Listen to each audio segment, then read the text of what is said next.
আসসালামু আলাইকুম রহমতুল্লাহ। সুপ্রিয় দর্শক, শয়তান যেভাবে মানুষের 5টি আমল ধ্বংস করে দেয়, কি সেই 5টি আমল জানতে হলে ভিডিওটি শেষ পর্যন্ত দেখতে থাকুন। আর যদি এই চ্যানেলে নতুন হয়ে থাকেন তাহলে এই ধরনের নতুন নতুন ইসলামিক ভিডিও পেতে চ্যানেলটিকে এখনই সাবস্ক্রাইব করে রাখুন।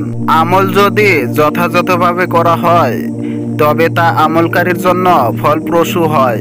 বান্দার প্রতিটি কাজ কিভাবে করতে হবে তা জানাতে এসেছে কোরআন ও প্রিয় নবী সাল্লাল্লাহু আলাইহি ওয়াসাল্লাম করেছেন নসিহত। অথচ মানুষের এসব আমলের মধ্যে 5টি সর্বোত্তম কাজ শয়তান নিমেষে 3টি কাজের মাধ্যমে ধ্বংস করে দেয়। মুমিনের সর্বোত্তম আমল ও শয়তানের ধোঁকা দেওয়া কাজটি 3টি কি? আল্লামা ইমাম ফখরুদ্দীন রাজি রহমাতুল্লাহ আলাইহি মুমিনের 5টি আমল এবং শয়তানের 3টি ধোঁকার বর্ণনা তুলে ধরেন। তিনি বলেন, দুনিয়া হলো একটি বাগান, এতে রয়েছে ইলম, উলামায়ে কেরামের ইলম বা জ্ঞান, যা পথহারা মানুষকে সঠিক পথ দেখায়। সুবিচার, দায়িত্বশীল ইমাম বা নেতার সুবিচার, যার মাধ্যমে মানুষ সঠিক বিচার বা সমাধান পায়। ইবাদত বন্দিগি, আমলে নিয়োজিত ব্যক্তির ইবাদত বন্দিগি, যা মানুষকে আল্লাহর ভয় ও মহব্বত তৈরিতে উদ্বুদ্ধ করে। আমানত, হালাল ও হারাম মেনে ব্যবসা পরিচালনা করা একজন ব্যবসায়ীর জন্য অনেক বড় আমানত, অর্থাৎ যিনি ব্যবসা পরিচালনায় আমানতদার। তিনি নসিহত, উত্তম গুণের অধিকারী ব্যক্তিদের নসিহত বা উপদেশ, যা ইলম বা জ্ঞান বঞ্চিত মানুষকে আল্লাহর দিকে নিয়ে আসে। শয়তানের 3 ধোঁকা, শয়তান নিমিষে 3টি ধ্বংসাত্মক প্ররোচনার মাধ্যমে মানুষের উল্লেখিত 5টি কাজকে ধ্বংস করে দেওয়ার জন্য সব সময় প্রস্তুত থাকে।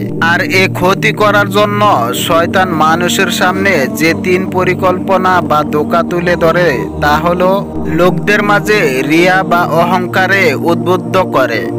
এর মাধ্যমে প্রথম 3টি কাজ ধ্বংস করে দেয়, তা হলো ইলম, সুবিধার এবং ইবাদত। রিয়া বা লোক দেখানোর ধোঁকার কারণে মানুষের এই 3টি আমল ধ্বংস হয়ে যায়। সৎ ব্যবসা বা ব্যবসায়ী আমানতদারিতা নষ্ট করার জন্য খেয়ানতকে ধোঁকা হিসেবে ব্যবহার করে থাকে। আর খেয়ানতের মাধ্যমে মানুষ শয়তানের ধোঁকায় নিজের বিশ্বস্ততা ও আমানতদারিতা ধ্বংস করে দেয়। ইলমে দ্বীনের নসিহত বা সুন্দর উপদেশগুলোকে নষ্ট করতে শয়তান কলঙ্ক নামক ধোঁকার মাধ্যমে তা ধ্বংস করে দেয়।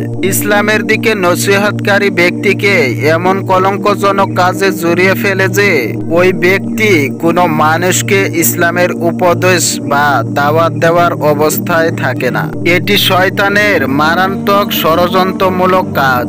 সুতরাং মুমিন মুসলমানের উচিত সব সময় শয়তানের প্ররোচনা ও ধোঁকা থেকে হেফাজত থাকা। অহংকার, লোক দেখানো, ইবাদতের মানসিকতা, হিংসা, খেয়ানত ও কলঙ্কজনক কাজ থেকে সতর্ক থাকা। আল্লাহর কাছে শয়তানের আক্রমণ থেকে হেফাজত থাকতে বেশি বেশি দোয়া করা।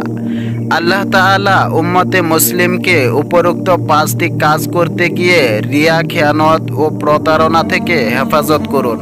যথাযথভাবে আল্লাহর পথে চলার তৌফিক দান করুন। আমিন।